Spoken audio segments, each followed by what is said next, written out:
last-minute deal. Kosovo on edge after deadly clashes stir unease.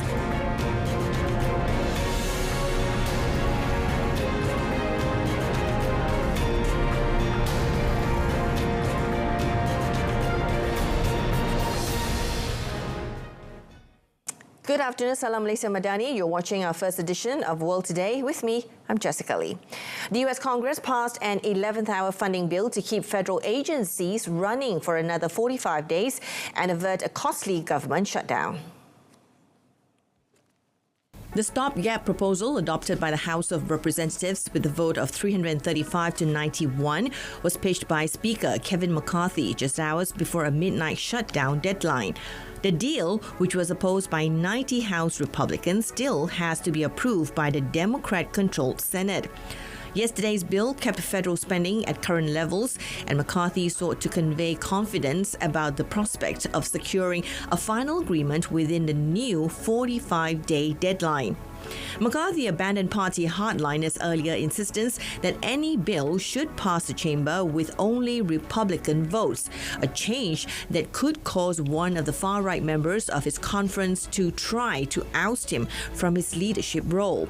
The shutdown crisis was largely triggered by a small group of hardline Republicans who had defied their own party leadership to scupper various temporary funding proposals as they pressed for deep spending cuts. The freeze of all but critical government services was set to start after midnight, immediately delaying salaries for millions of federal employees and military personnel. A prolonged shutdown could cause bigger disruptions percolating through the wider economy. Now, the next president of the Maldives is an ardent advocate of Chinese investments who promised to steer the luxury tourism hotspot back towards Beijing's orbit if he wins. Muhammad Muizzu roundly defeated incumbent leader Ibrahim Muhammad Soleh yesterday and is set to be sworn in on the 17th of November.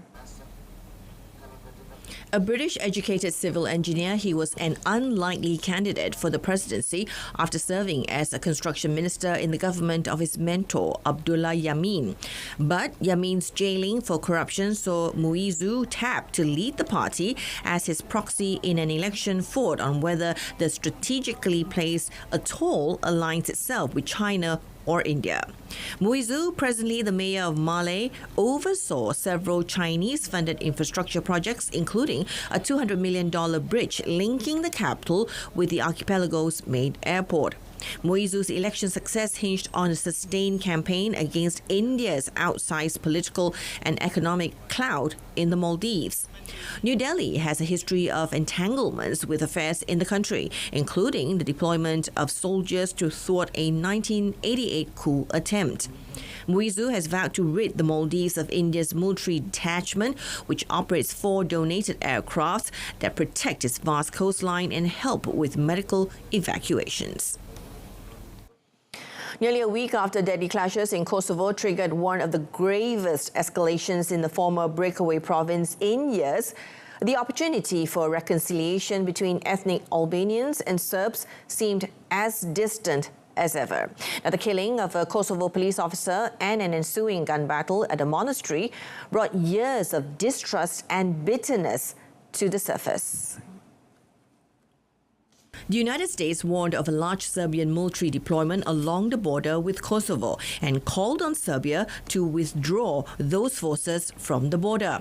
Yesterday, in the southern Serbian town of Raska, near the border with Kosovo, no particular movement or increased presence of Serbian armed forces were visible. Last Sunday, 3 Serb gunmen were killed in an hours-long shootout with Kosovo police after they ambushed a patrol and later barricaded themselves at an Orthodox monastery near the northern border with Serbia. In the wake of the clashes, Kosovo police have rounded up suspects, remanded 3 alleged gunmen in custody, and seized an arsenal of weapons that authorities said could have armed hundreds. On Friday morning, Kosovo police fanned out again across the north as they conducted an operation that saw the special units raid properties linked to the suspected mastermind of the attack on the police. NATO said it was ready to increase its peacekeeping force in Kosovo. President Volodymyr Zelensky said he wanted to turn Ukraine's defense industry into a large military hub by partnering with Western weapons manufacturers to increase arms supplies for Kiev's counteroffensive against Ukraine. Ми зацікавлені у локалізації виробництва техніки, необхідні нашому захисту та кожної із тих передових оборонних систем, які використовуються нашими воїнами і дають сьогодні Україні найкращі результати на фронті. Zelensky was speaking at a forum his government convened with international producers to discuss how to jointly develop industrial capacity to build and repair weapons in Ukraine despite constant Russian bombardment. Executives from weapons producers from over 30 countries attended the forum. Ukraine critically depends on Western financial and military support and has had tens of billions of dollars of such help since the start of Russia's invasion in February last year. But the war created a constantly growing demand for arms and ammunition. Police from the Guatemala prosecutor's office scuffle with the magistrates in the electoral court while seizing boxes containing tally sheets from this year's presidential election in a move denounced in foreign capitals. The seized records, according to Magistrate Gabriel Aguilera, came from the June 1st round election that launched Social Democrat Bernardo Arevalo en route to a stunning runoff victory in August. Todo cómo lo dejaron porque nosotros no somos garantes ya de ningún acto. Se llevaron todas las cajas con todos los resultados. The raid began on Friday following allegations of elections irregularities. Election observers, however, said they saw no evidence of fraud. The latest raid drew condemnation from the United States, European Union, and the Organization of American States. The electoral judges had asked the country's highest court to grant protection against seizure of the records, which they said would be a violation of the democratic system. They described the raid as an intimidating act designed to cast doubt on the results.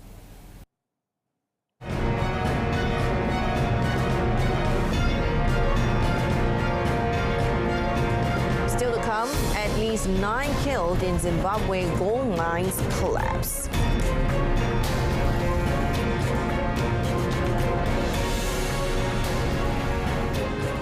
Now, the death toll from a large blast at a mosque in Pakistan rose to at least 59 as the government vowed to find the perpetrators and accused India's intelligence agency of being involved.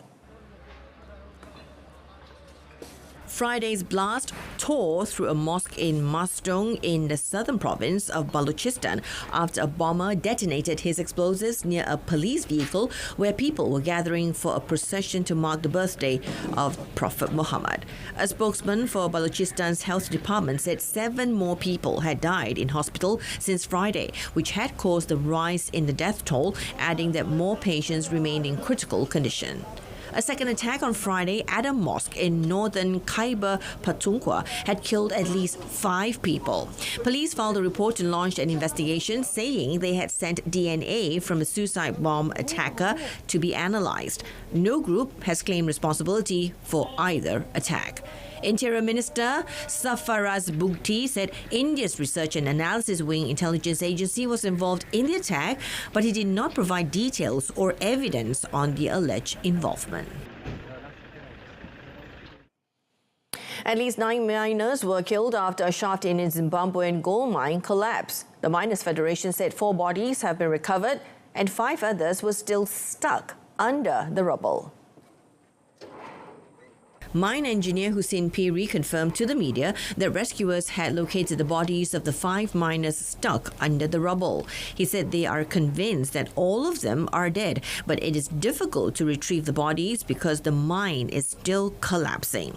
The accident occurred on Friday in Chegutu, about 120 kilometers west of the capital, Harare. The Southern African country's Minister of Mines, Soda Zimu, who had come to the site to oversee the rescue efforts, confirmed that 21 miners had escaped. According to one of the survivors, the mine collapsed because there were no safety pillars. The southern African nation has vast reserves of platinum, diamonds, gold, coal, and copper. Due to the floundering economy, illegal mining is rife and often takes place under dangerous conditions, while accidents are common. A sustained round of torrential downpours after a week of mostly steady rainfall triggered flash flooding in New York, disrupting subway service in the most populous U.S. city, inundating basements and turning some streets into small lakes. A flash flood warning was in effect for New York until 2:30 p.m. local time, with as much as 15 centimeters of rain falling in some locations, including Brooklyn, Lower Manhattan, and John F. Kennedy International Airport in the borough of Queens.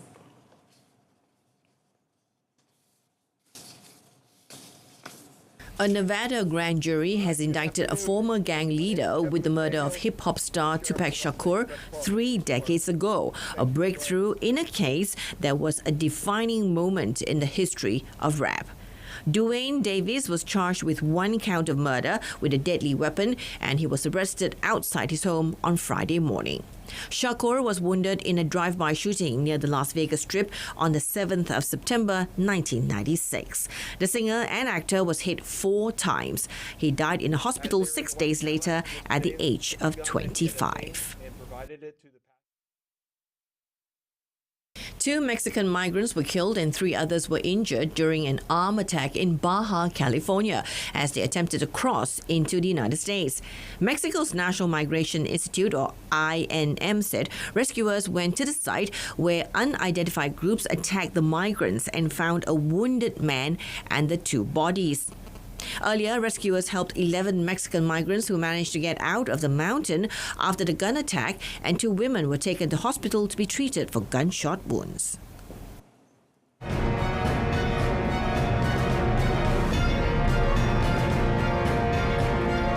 Up next in sports, athletics brings cheer to national contingent at ASEAN.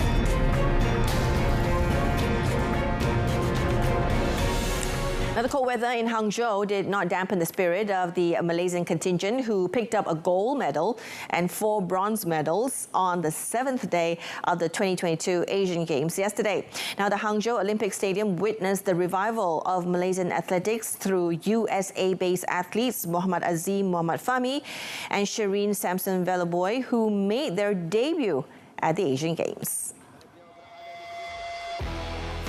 Muhammad Azim finished the men's 100 meters final in 3rd place with a time of 10.11 seconds. He ended the country's 41-year wait for a podium finish in the blue ribbon event since Datuk Rabuan Pitt claimed gold in the 1982 edition in New Delhi, India. China's Xie Zhenye equaled his personal best of 9.97 seconds to claim the gold, while Thailand's Puripol Bunson also did well to take home silver with a time of 10.02 seconds. Ingat malam ni sangat bermakna pada diri saya, walaupun ia hanya sekadar gangsa, tapi ini adalah hadiah untuk ibu bapa saya yang mana saya berjanji dengan mereka. Kali ini adalah kali yang terakhir untuk tahun ni. Saya akan cuba sehabis baik untuk deliver medal untuk diorang. So alhamdulillah saya bisa kotakan janji saya. Dan ini adalah penutup tirai yang terbaik untuk season saya tahun ni. After last night's feat, the Asian Games debutant will compete in the men's 4x100 meters relay on Tuesday.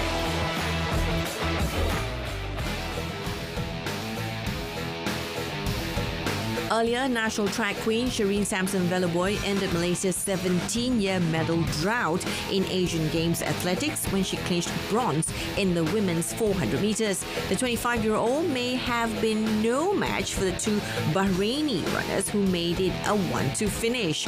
But Shireen deserves credit for running a lung-busting final 200 meters to cross the finish line 3rd in 52.58 seconds. All the hard work this year is that it has ups and downs, and just knowing that I finished a podium for Malaysia feels amazing. Feels like my work paid off. I think with us athletes, we always want to do well in our personal best for each meet, but there's time that it comes and where it doesn't. Of course, today I want to do my personal best again. I didn't get it, but I'm still happy despite that I got it wrong. Meanwhile, the national diving camp added another bronze medal through the combination of Muhammad Shafiq Puteh Ui Ziliang in the men's synchronized 3-meter springboard last night. Now, the podium finish is an improvement in the event from the 2018 outing in Jakarta, Palembang, Indonesia by Ziliang and Chiu Yi Wei, who ended in 4th place. In the final at the Hangzhou Olympic Sports Center Aquatic Sports Arena, Muhammad Shafiq and Ziliang, who just started pairing, was in 4th place until the 3rd dive with 163.50 points. Capitalizing on the mistake of Japan's divers, the national pair took the 3rd spot to clinch the bronze by amassing 380.22 points after 6 dives. The gold went to the host pair of Yan Siyu, He Chao, who were in a class of their own with 422.55 points, while South Koreans Yi Jae-yong and Woo Ha-ram took the silver with 393 points. Muhammad Shafiq and Ziliang will each continue the challenge in the men's 3-meter springboard event scheduled to start next Tuesday. Earlier, the pair of Datuk Pandalela Rinong Nur Dabita Sabri presented the first medal of the national diving camp after clinching bronze in the women's 10-meter synchronized platform event.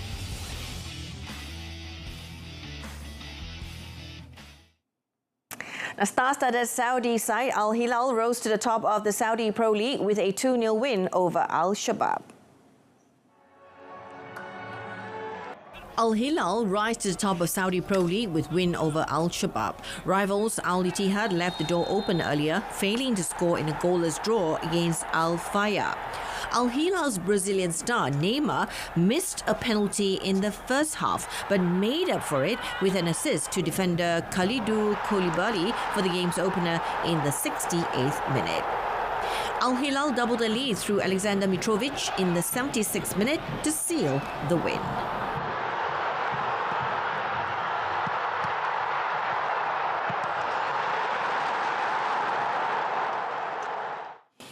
And still on football, Joel Matip's own goal deep into stoppage time gave Tottenham Hotspur victory over 9-man Liverpool in an eventful and contentious Premier League encounter. Son Heung-min put Tottenham in front, but the 10-man hit back when Cody Gakpo levelled in first half stoppage time. Liverpool had Curtis Jones and Diogo Jota sent off as Postecoglou's side shattered Liverpool's unbeaten start to the Premier League season. Now, Jones was dismissed in the first half before Luis Diaz's goal for Liverpool was incorrectly disallowed for offside by VAR. Referee's body, PGMOL, later admitted a significant human error. And now people might think because of this very, very unlucky own goal, oh my God, that we didn't get anything out of the game. I see that differently. I think I learned so much about my team, much more than we would have won here and in a bad performance. It was a really outstanding performance in a specific way. We didn't get any points of it, but we will use it anyway. That's the plan. Liverpool, beaten for the first time in 9 games in all competitions, are 1 point behind Tottenham in 4th place. Meanwhile, Manchester City's perfect start to the Premier League season came undone in a shock 2-1 loss to Wolves. Ruben Dias's own goal put the home side in front only for City to respond through Julian Alvarez's free kick. Now, Wolves, though, were a constant threat on the counter-attack and got their reward when Hwang Hee-chan swept home at the second attempt 25 minutes from time.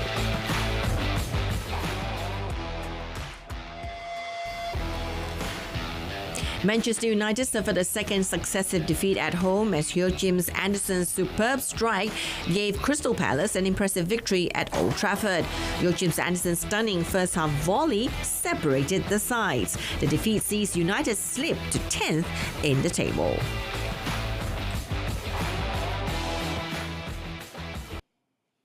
In rally news, Tanak stormed into a convincing lead in the Rally of Chile as Kalle Rovanperä looked increasingly likely to have to wait to be crowned as the back-to-back world champion. Behind the wheel of an M Sport Ford, 2019 world champion Tanak won 4 of the day's 6 stages to build a 58.3 seconds lead over Finland's Teemu Suninen in a Hyundai. Another Hyundai driver, Thierry Neuville of Belgium, was third, 1 minute 12.2 seconds off the top. Rovanperä, who turns 23 on Sunday, arrived in Chile with a 33-point lead in the championship over his Welsh rival, with 90 points still up for grabs over the 3 remaining races. Rovanperä can still be crowned champion on Sunday, but he needs to win the race and hopes Evans fails to score more than 3 points. The final 2 rounds of the World Championship are in the Central European Rally, a new addition to the calendar in Austria, Czech Republic and Germany in late October, with Japan hosting the 13th and final leg in November.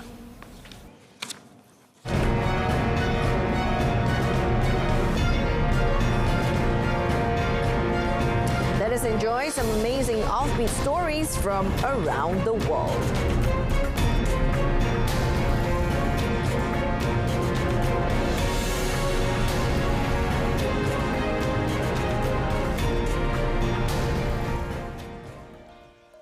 Slowly and carefully lifting a rickshaw before dashing through the streets of Tokyo, Yuka Akimoto carries tourists on a black 2-wheel cart to enjoy the sights at Asakusa district, one of Japan's most popular tourism spots under the scorching summer sun. Akimoto is one of a handful of female rickshaw pullers in Tokyo, not just taking tourists for a ride, but also helping them to understand the local culture. In a traditionally male-dominated profession where pullers are known for being tough yet debonair, the number of female pullers is growing as social media raises their profiles. In fact, almost 30% of the 90 rickshaw pullers at Tokyo Rickshaw, her employer and one of several rickshaw firms in Tokyo's downtown Asakusa, are now women.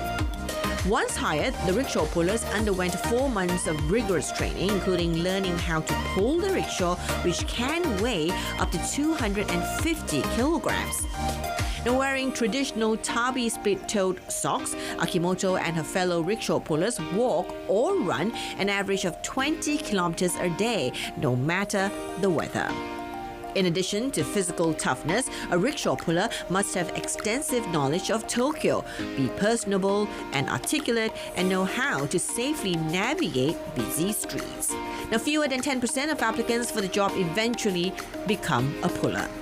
Despite this, the number of female pullers at Tokyo Rickshaw is rising steadily, going up from 4 to 25 in just the past 4 years alone. Like their male counterparts, women pullers use social media to build their popularity, winning repeat customers who request them personally, even from overseas. The most popular pullers can make over $6,000 a month, 3 times the national average monthly wage. The women rickshaw pullers are a hot topic among social media followers who check pullers' live stream or Instagram posts. And Tokyo Rickshaw President Ryota Nishio says the reason he wants to hire women is to create an atmosphere where it is easier for women customers to ride on the cart. And Nishio added currently there are 25 pullers and they are looking to increase the number even more while creating a place that women feel comfortable to work and play an active role. The world's first food made from plastic waste, according to its developer, is vanilla ice cream. And despite being locked in a freezer in London, she hopes it kickstarts a heated debate about the future of food and the plastic pollution crisis.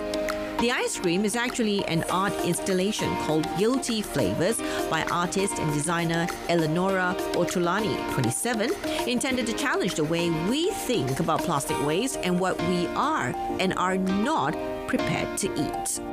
So Guilty Flavors is what I believe is the first sample of ice cream made from plastic waste. Actually, the vanillin contained in the ice cream is what is coming from the same plastic as we can find in bottles, plastic bottles. And I did that collaborating with bacteria and enzymes that actually naturally evolved to digest plastic. The process, developed by scientists in Edinburgh, harnesses the metabolic power of bacteria and enzymes to behave as eco-friendly factories to digest PET plastic and turn it into vanillin, the molecule that gives vanilla its flavor. The plastic is made of a string of molecules bonded together into what are known as polymers. Sadler broke those bonds with a hungry microbe, leaving her with molecules that were no longer plastic.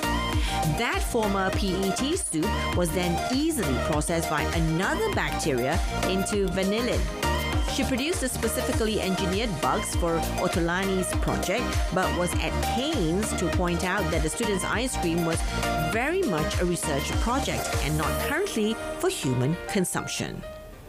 And I've even had members of the public email me saying it's irresponsible to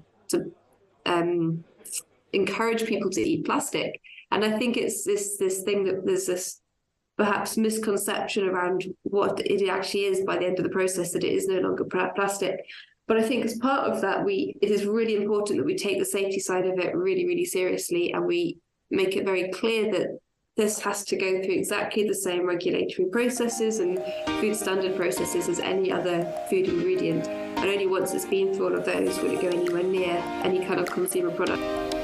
Vanilla, sometimes called green gold, is the second most expensive spice in the world after saffron.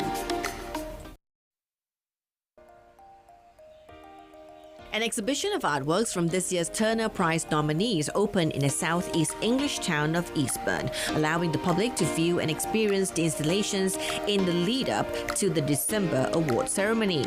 Now, 4 artists have been shortlisted for the Turner Prize 2023.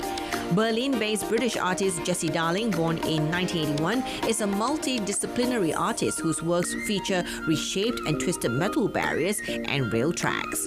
Swedish-born Ghislaine Leung, 42, lives and works in London, and her installation includes repurposed ventilation ducts and everyday items. Rory Pilgrim, the youngest nominee at 35, hails from Bristol, southwestern England, and works in a range of media, including video, songwriting, painting, and drawing.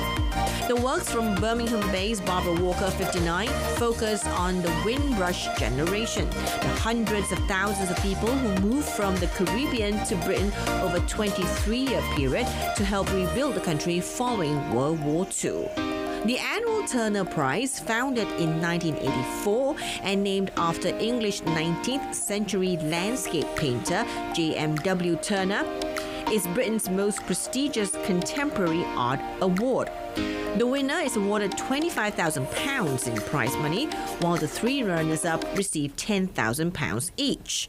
Previous winners include acclaimed artists Damien Hirst, Grayson Perry, Steve McQueen, Anish Kapoor, and Tracy Emin. The 2023 winner will be revealed on the 5th of December. And that wraps up our bulletin, World Today. Wrapping up with a reminder of our top story: United States avoids government shutdown in last-minute deal. Tune in to Malaysia Tonight, coming up at 8:30 p.m. on TV1 and saluran Berita RTM. I'm Jessica Lee. Malaysia Madani, tekad perpaduan penuhi harapan. I'll see you later.